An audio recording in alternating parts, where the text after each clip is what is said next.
There is an ancient saying that goes, "When the student is ready, the master appears." Today, I invite you to explore one of the most profound pillars of occult wisdom, the 7 Hermetic Principles. These principles are derived from the legendary emerald tablets created by Hermes Trismegistus, also known as Thoth, the Egyptian god of wisdom. Each of these principles is a key, and together they form the master key that unlocks all doors to the Temple of Mysteries. This video is a compilation of 7 videos, with each one explaining a single principle in detail. By the end, you too will hold the master key in your hands. The Hermetic principles serve as the framework upon which the universe was built.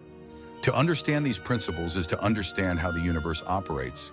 However, the one who masters these principles becomes the master of their own reality. You will notice that these principles complement one another and that their sequence is not random. Now prepare yourself to delve deep into Hermetic wisdom and step into the Temple of Mysteries. Today, we are going to delve into one of the fundamental pillars of Hermeticism, the first of the 7 Hermetic laws, known as the principle of mentalism. It states, "The all is mind, the universe is mental." This seemingly simple phrase holds a universe of implications within it. What does it truly mean to say, "the all is mind"? That the universe is ultimately a mental construct? That our experiences are mere reflections of our thoughts? Today, we will explore the true power behind this principle and its corroboration within modern physics. This principle not only opens the doors to the other 6 pillars of Hermes Trismegistus, but reveals to us a secret that completely transforms our way of seeing and interacting with the universe. When we affirm that the all is mind, we enter the mystery that the universe, all that is, was, and will be, is a manifestation of the universal mind, what Hindus call Vishnu's dream. Each of us is an intrinsic part of this manifestation. So let us explore this deeply, for once we understand the first law, the doors to the mysteries of the spirit begin to open. To begin, it is essential to understand what this term, mentalism, means.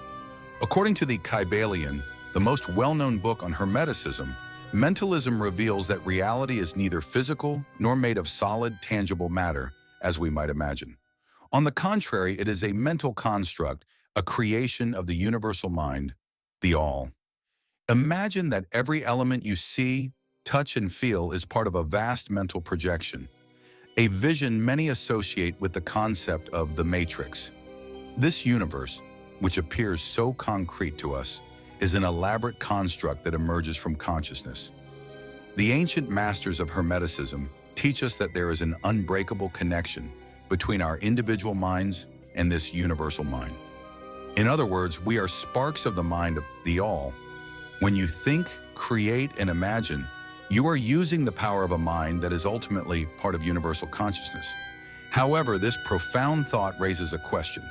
If we are sparks of the all, why do we feel so distant from the universal mind? What prevents us from perceiving this connection in our daily lives? The answer lies in another Hermetic maxim.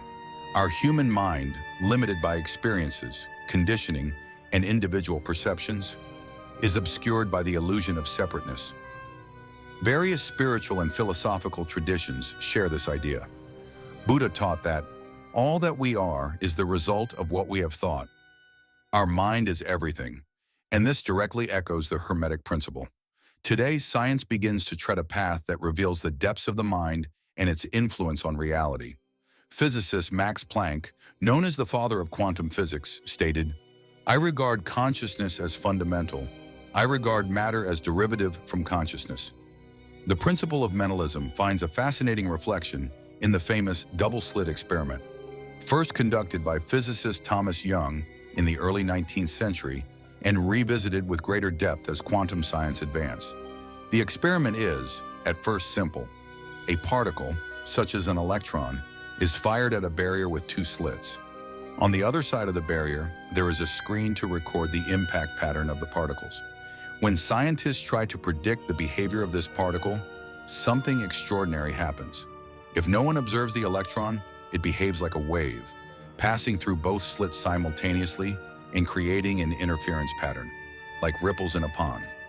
However, upon introducing a measure to observe which slit the particle goes through, The electron decides to behave like a particle. It chooses only one of the slits, eliminating the interference pattern and creating a pattern that indicates a defined trajectory. This phenomenon reveals that, at a quantum level, the act of observing modifies reality. The observer seems to interfere with the essential nature of the particle, forcing it to choose a specific state. This phenomenon goes beyond materialistic understanding and opens the door to deeper interpretations of the relationship between mind and reality. The double-slit experiment confirms that observation, consciousness focused on a point, possesses the power to determine the state of things. And here lies the great teaching of the first Hermetic law. Reality is malleable, subjective, and susceptible to the conscious mind that observes, interacts, and creates. This is what Hermes Trismegistus pointed to millennia ago. Imagine the mind as a vast ocean where every thought, every observation acts like a stone tossed onto the water's surface, creating ripples and affecting everything around it. When you direct your attention to something, you throw that stone and create movement, transforming potentiality into manifestation, like the electron that decides to be a particle instead of a wave. This is the mental power that the Hermetic principle speaks of. The first Hermetic law reveals to us that the mind is the key to creation. But what happens when the power of this mind, our deepest and most creative force, is dispersed and weakened? We live in an era where human attention has become the most coveted resource.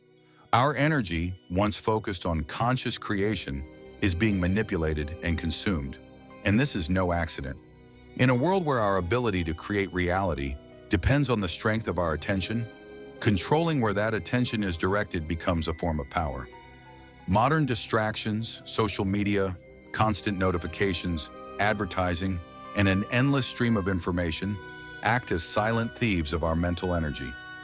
This fragmentation of the mind distances us from our creative essence and transforms us into mere reactors instead of authors of our own experiences.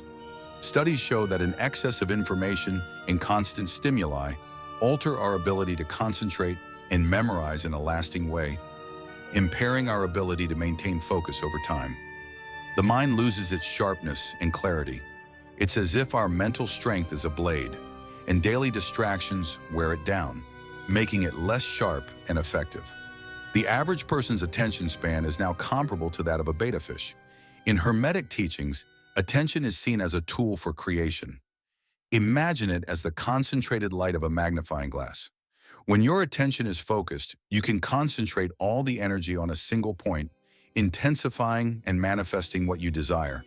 But when that light is dispersed, we lose the power to transform and direct our path. We become passive observers, submerged in a torrent of superficial stimuli. In addition to fragmenting focus, modern distractions subtly shape our subconscious. Everything we see and hear, even if it seems irrelevant, leaves a mark on our minds. In the silence of our unconscious, this information accumulates, forming beliefs, fears, and behavior patterns. As we have seen, the subconscious is a powerful creator of reality. By absorbing information imposed upon us without filtering, we allow our beliefs and values to be programmed by external agents instead of nurturing ideas aligned with our true essence. The key to regaining control of your reality lies in regaining control of your mind. And for that, nothing is more powerful than meditation. When we speak of reclaiming control of the mind, meditation emerges as an essential practice.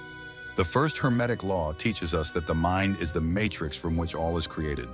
However, a scattered mind, constantly in motion and subject to external influences, loses its ability to focus and intend.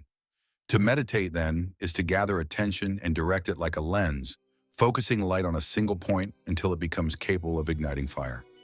In Hermetic practice, meditation is a return to zero point, the space where nothing and everything coexist.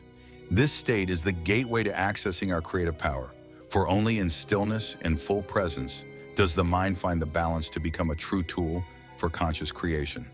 By cultivating attention, practicing meditation, and diving into our subconscious, we can reclaim the reins of creation. We can choose what we want to see flourish in our inner garden, and consequently, in the garden of the universe around us. Thank you for watching.